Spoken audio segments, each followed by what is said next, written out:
I'm Dr. Aparna Khulbe. I am a senior physician. Today I will discuss with you dinghy fever.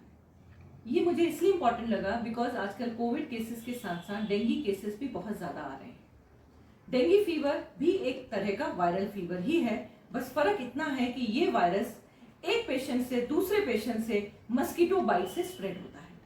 जब भी mosquito Aedes mosquito होता है, type of mosquito which spreads the disease, जब भी ये Aedes mosquito किसी infected person को काटता है तो ये वायरस उस मस्कीटो के अंदर चला जाता है, और जब ये मस्कीटो एक हेल्दी पर्सन को काटता है तो वो वायरस उसमें ट्रांसमिट हो जाता है. So in this case transmission is happening from one person to the other through a mosquito bite. So this is one thing. ये 4 प्रकार के वायरसेस होते हैं: dengue virus 1, dengue virus 2, dengue virus 3 and dengue virus 4. अगर आपको कभी dinghy होता है तो किसी एक स्ट्रेन से होगा. सपोज आपको डेंगी वायरस 1 से हुआ तो लाइफ लॉन्ग आपको डेंगी वायरस 1 तो नहीं होगा, पर second, third and fourth will definitely infect you. और the more the episodes of dengue fever attack आपको होते हैं, मोर सीरियस दे आर. सो इस डिजीज से बचना और इसको समझना बहुत जरूरी है. सबसे पहले मैं बताना चाहूंगी कि जब भी आपको ये वायरस इन्फेक्ट करता है तो 3 से 14 दिन के अंदर में द सिम्टम्स में प्रेजेंट यू. सिम्टम्स इसमें क्या होते हैं? सबसे पहले इंपॉर्टेंट होता है हाई ग्रेड फीवर. बहुत तेज फीवर आएगा पेशेंट को और बहुत सिवियर बॉडी पेन्स होगा, जॉइंट पेन्स, आई पेन, हेडेक. आप समझ सकते हैं पेन कितना सिवियर होगा कि डेंगी फीवर को ब्रेक बोन फीवर भी बोलते हैं, दूसरा नाम है उसका. आपको सिवियर वॉमिटिंग हो सकती है, सिवियर वीकनेस होगी. साथ में अगर आपका प्लेटलेट कम है तो ब्लीडिंग साइंस भी आ सकते हैं. They are known as danger signs. अगर आपको गम में ब्लीडिंग हो रही है, सिवियर स्टमक पेन सडनली हो गया है, या आपके लेट्रिन में ब्लड आ रहा है, that means you are going towards the serious part of the dengue fever. तो अगर आपको तेज बुखार आता है तो प्लीज उसको इग्नोर मत करिए, तुरंत अपने डॉक्टर को कंसल्ट करिए. सिम्टम्स के बाद मैं आपको बताना चाहूंगी कि इसका इन्वेस्टिगेशन क्या होता है. That is simple blood test. एक एंटीजन टेस्ट किया जाता है और साथ में इसमें प्लेटलेट काउंट देखा जाता है.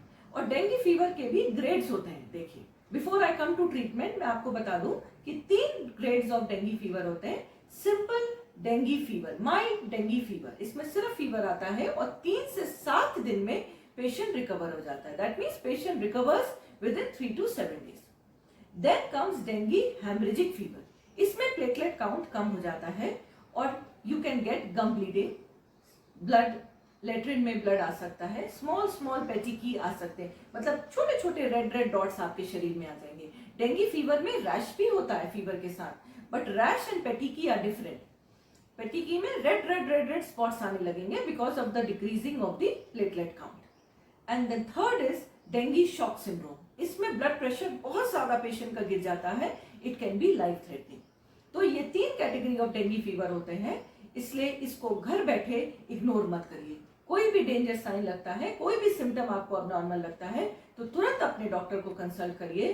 कोविड पे लोग ध्यान दे रहे हैं, अच्छी बात है, बट इस समय डेंगी केसेस भी आ रहे हैं और उसको ट्रीट करना भी इक्वली इंपॉर्टेंट है. Now when comes the treatment part of dengue fever, I would से सैडली इसके लिए भी कोई स्पेसिफिक ट्रीटमेंट तो अभी तक नहीं है. The best treatment is hydration. खूब पानी पीजिए, hydrate yourself, better take with electrolytes. Glucon D add करिए, लेमनेट लीजिए, ग्लूकॉन डी, इलेक्ट्रोल वाटर लीजिए. बिकॉज जब भी आपको हाई ग्रेड फीवर होता है तो आप बहुत स्वेट करते हैं, तो बहुत इलेक्ट्रोलाइट आपका लॉस होता है. सेकेंडली, जब आप वॉमिटिंग करते हैं अगेन इलेक्ट्रोलाइट लॉस होता है. तो पानी खूब पीजिए and better to add Glucon D, Electral water, ये सब इसमें डालिए. फ्रेश वेजिटेबल्स खाइए, फ्रेश वेजिटेबल जूसेस लीजिए, फ्रूट जूसेस लीजिए. फ्रूट्स में I would say go for pomegranate, kiwi fruit, beetroot, ये सब खाइए. Fresh leafy vegetables. Avoid fatty food, canned food, chips, burger, non veg, ये सब अवॉइड करिए. सिंपल इजिली डाइजेस्टेबल फूड के लिए जाइए. Third is papaya leaf juice extract. कहते हैं कि अगर 1 चम्मच पपाया लीफ जूस का 1 चम्मच सुबह, 1 चम्मच शाम लीजिए, then it prevents from platelets to dropping down.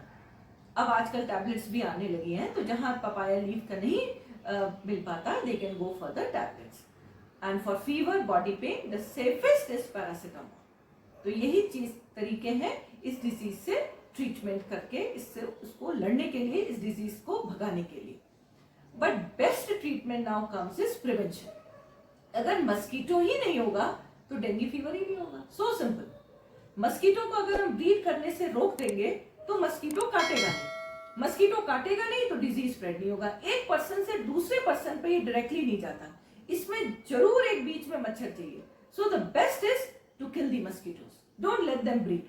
तो पहला मोस्ट इंपॉर्टेंट थिंग इज, ये जो यूजुअली जो एडीज मस्कीटो होता है ये स्टैग्नेंट वाटर मतलब रुके हुए पानी पे ब्रीड करता है। तो जो बाहर सड़क पे कंटेनर्स प्लास्टिक के पड़े रहते हैं, उनमें पानी बरसता है, पानी रुका रहता है, उनको अवॉइड करिए। सेकेंडली, अपने घर में जो फ्लावर पॉट्स हैं जिनमें पानी भरा हुआ है उनको खाली करिए। जो गटर्स हैं उन पे कवर्ड रखिए, वाटर स्टोरेज टैंक्स हैं उनको कवर्ड रखिए, हर चीज को कवर रखिए ताकि मस्कीटो इस पे ब्रीड ही नहीं कर पाए। मस्कीटो रिपेलेंट्स का यूज करिए so as to kill the mosquitoes. Long sleeves की ड्रेसेस पहनिए so that the mosquito doesn't bite you. तो जितना आपका स्किन एक्सपोजर कम होगा उतना ही इंसेक्ट बाइट भी कम होगी। Then hydrate yourself, good proper hygiene, complete cleanliness और गुड हाइजीन मेंटेन रखिए।